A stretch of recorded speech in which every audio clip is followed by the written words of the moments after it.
Sir আসসালামু আলাইকুম sir. জি, স্নাতক। স্যার ওই একটা বিষয় একটু স্যার জানাই রাখি আপনাকে। মাননীয় প্রধানমন্ত্রী এখন একটা বিষয় আপনাকে জানাইতে বলছেন স্যার। সেটা হলো স্যার ওই সালখায় যেসব বিএনপি জামাতের নেতা আছে এগুলোকে অ্যারেস্ট করে ফেলা, যেভাবেই হোক কিছু অ্যাকশন এখনই ওই ওদের বাড়ি আমি এখনই নিচ্ছি। আর পলিটিক্যালি স্যার ওরা যেহেতু পূর্বে আমাদেরও একই রোল এখন।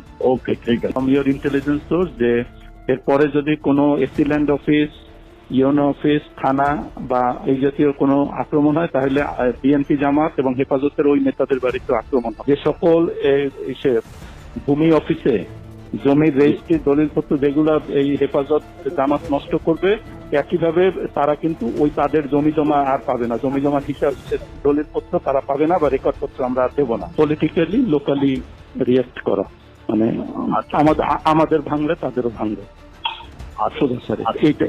এইগুলো আর স্যার ওই একইভাবে আপনাদের পলিটিক্যাল সোর্স এগুলো সব থেকে জানান।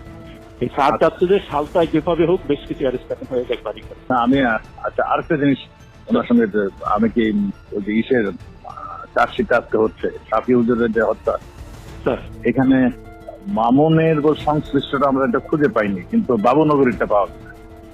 ওনাকে একটু জানাই দিন, তাহলে আমরা চার্জশিটটা রেডি করি।